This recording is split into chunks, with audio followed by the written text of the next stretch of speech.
whole thing. You know, he gets a vision from an angel. Well, I guess if I had a vision from an angel, I would try to accept it, but it's difficult. He's going to have difficulties accepting this and embracing this. And not only that, but when they're in the middle of that, they have to make this journey, about a 60-mile journey to Bethlehem from Nazareth. Now, it's not like they went out to their SUV and got in and drove to Bethlehem. They had to walk, basically. She's ready to deliver. And they had to walk, and once they get there, there was no place for them. There's something about this whole scenario that resonates with us. There's something about this whole thing that we can identify with, because every single one of us, at some point in our lives, experience these same kinds of difficulties. Maybe not the exact same things, but all of us, at some point, experience the difficulties of life,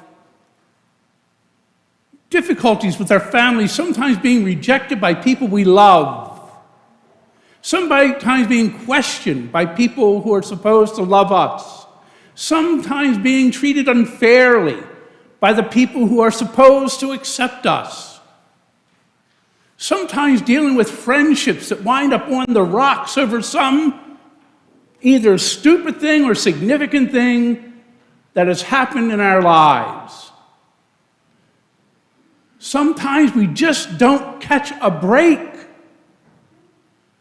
Sometimes we're called to do things at moments that are difficult moments to begin with. Sometimes we come to the holiday season and we're all getting excited and ready, and then all of a sudden a family member gets sick and is hospitalized, or someone we're close to is going through some difficulty, or we ourselves are going through some particular difficulty in the midst of trying to get everything ready for the holiday. We go through that. We have that experience. All of us do.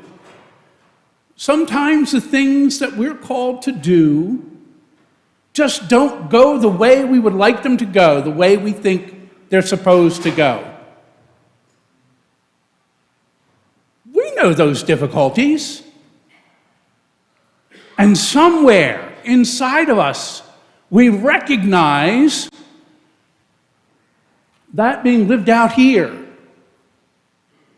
in this scene.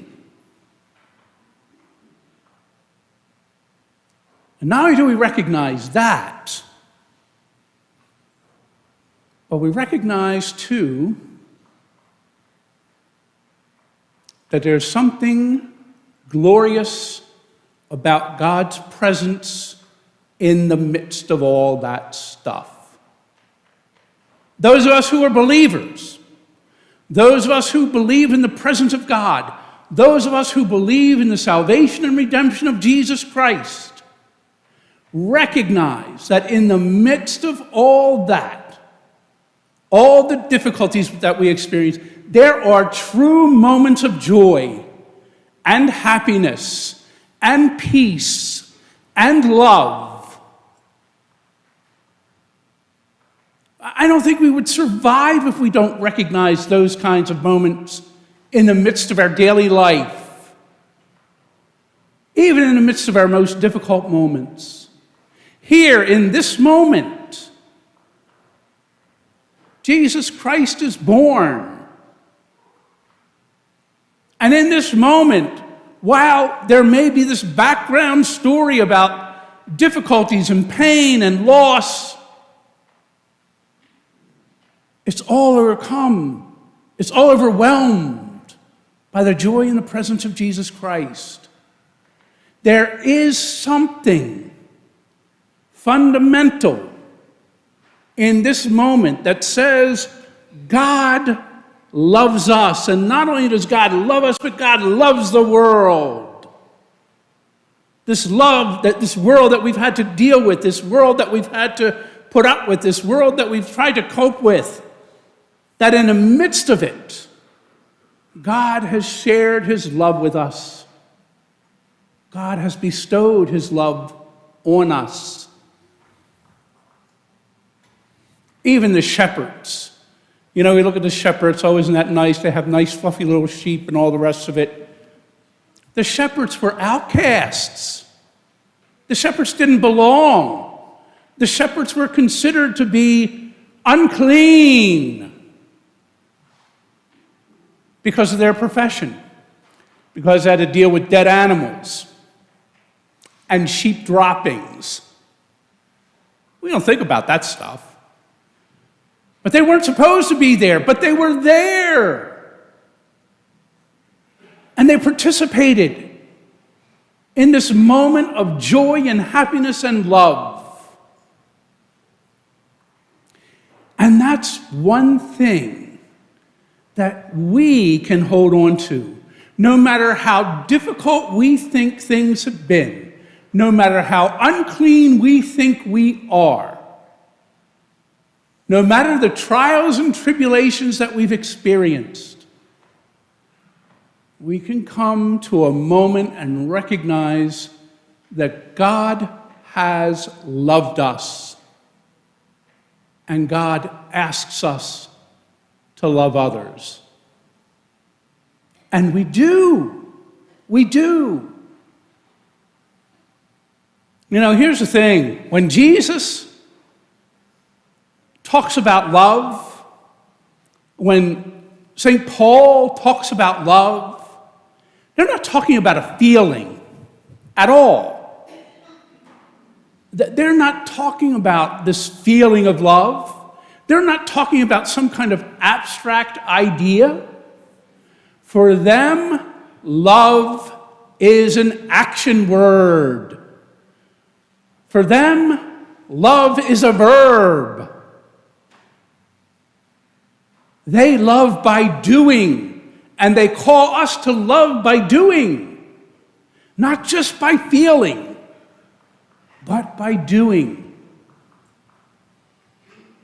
And we do that so well, particularly at this time of year. We reach out, and we do for others. We do for others that we love. We do for others that it's natural for us to do things for. But we also do it for people we don't even know. We know that at the center of this celebration, there's a celebration of God's love. You know, I have to say, anybody who knows me, you know that I'm not really good on the feeling part. I'm just not good on the feeling part of love. I'm just not good at that part. But I like to think that I'm decent at the active part of it. And that's what I think is ultimately our salvation. That we love by what we do, that we love by what we say, that we love by how we act. And that is what this moment is about. That God so loved the world that he sent his only Son. Not just to say nice things, but to act on his behalf, to teach us how to love, to teach us how we are to be with one another. Merry Christmas.